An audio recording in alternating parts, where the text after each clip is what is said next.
Wannan zanga-zanga farko dai ina neman yancin kaina sannan da na ƴaƴana da na jikokina domin dita wata kusa karewa amma ƴaƴana da jikokina ban san abin da zai samu a gaba ba saboda haka na fito in neman musu yanci. Wani irin yanci ka fito? Yancin samu yancin da za su dinga yin karatu domin me shugabannin nan mun ga lokacin baya ko ba ga turawa kudin Najeriya aka biya musu kyauta karatu saboda haka aka ba su kuma pocket money amma ƴaƴayenmu yanzu da kudin mu muke siyan karatu babu shi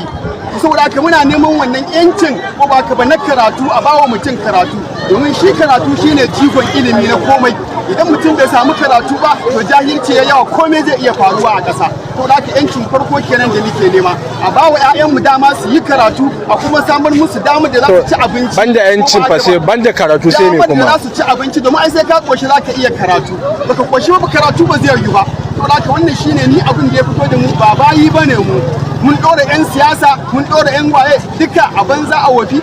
muna kallon su mun fito mu nemo wa ƴaƴaye da jikoki mafita mu ta mu daman ta ƙare. Assalamu alaikum.